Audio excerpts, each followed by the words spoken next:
کبھی کبھی بس میں اپنے رب کے سامنے جھک جاتی ہوں، ہاتھ پھیلا کر بیٹھ جاتی ہوں، منہ سے بولا نہیں جاتا کچھ بھی، بس روتی ہوں، دل کا بوجھ ہلکا کرتی ہوں، کیونکہ اسے لفظوں کی کیا ضرورت، وہ تو دلوں کے حال جانتا ہے، نیتیں بھانپ لیتا ہے۔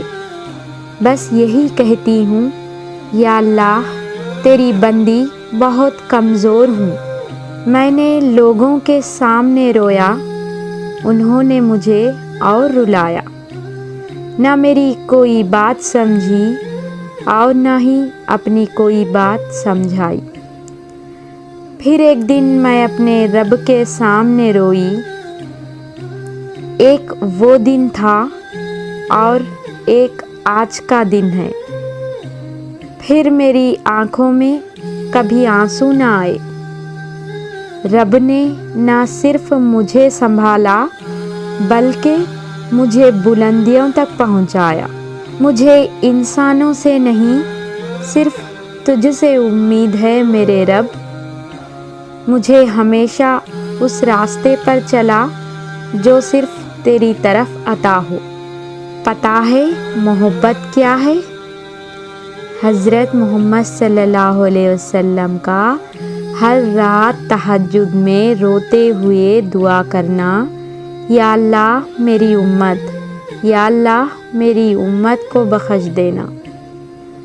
اللہ بھی اسی کا امتحان لیتا ہے جسے وہ بہت محبت کرتا ہے۔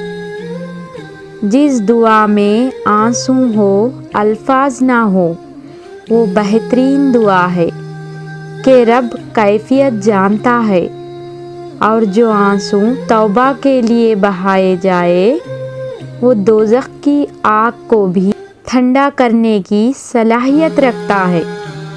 بے شک تمہارا رب تم سے زیادہ تم پر مہربان ہے۔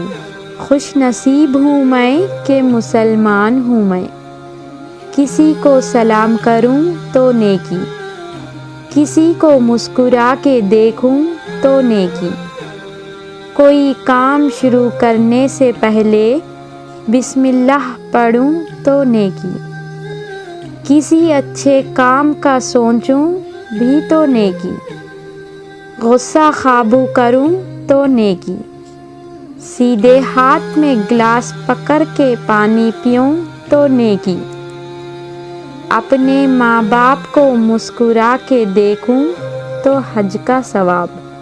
جب انسان اپنے رب پر اس قدر بھروسہ کر لیتا ہے کہ اس پاک ذات کے علاوہ کوئی بھی اس کی ضرورت پوری نہیں کر سکتا، تو باری تعالیٰ بھی اپنے بندوں کو مایوس نہیں لوٹاتا، اس کی دعا ضرور قبول فرماتا ہے، اور ہمارا یہ بھروسہ ہی ہمارا ایمان ہے۔ کبھی نہ کرنا غرور خود پر، بس یہ یاد رکھنا اللہ نے ہمیشہ مٹی کو مٹی میں ہی ملایا ہے۔ کسی کا ظرف دیکھنا ہو تو اسے عزت دو، فطرت دیکھنا ہو تو اسے آزادی دو، نیت دیکھنی ہو تو اسے قرض دو، خصلت دیکھنی ہو تو اس کے ساتھ کھانا کھاؤ، صبر دیکھنا ہو تو اس پر تنقید کر کے دیکھ لو، خلوص دیکھنا ہو تو اس سے مشورہ کر لو۔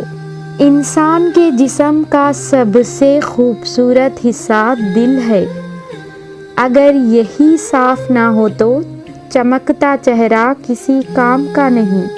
جب بھی کسی کو دعا دو، اچھی اور دل سے دینا، کیونکہ وہ دعا پہلے آپ کے اپنے حق میں قبول ہوتی ہے۔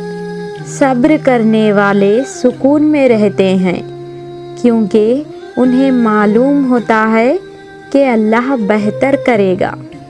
نصیب سے زیادہ قیمتی دعا ہوتی ہے، کیونکہ جب زندگی میں سب کچھ بدل جائے تب انسان کے پاس دعا ہی بچتی ہے جو نصیب بدل دیتی ہے۔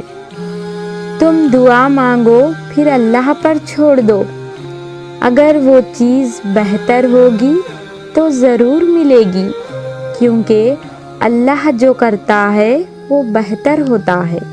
علم وہ نہیں جو آپ نے سیکھا ہے، بلکہ علم وہ ہے جو آپ کے اعمال اور کردار سے ظاہر ہو۔ قرآن دل اور دماغ کھول دیتا ہے، لیکن اس کے لیے قرآن کھولنا ضروری ہے۔ جب دعا مانگو تو بچوں کی طرح سچے دل سے مانگو۔ جب اولاد دنیا کی دولت سے امیر بن جائے تو ماں باپ ڈر ڈر کر بات کرتے ہیں کہ کہیں اولاد ناراض نہ ہو جائے، لیکن جب اولاد ایمان کی دولت سے امیر بن جائے تو وہ ڈر ڈر کر بات کرتے ہیں کہ کہیں ماں باپ ناراض نہ ہو جائیں۔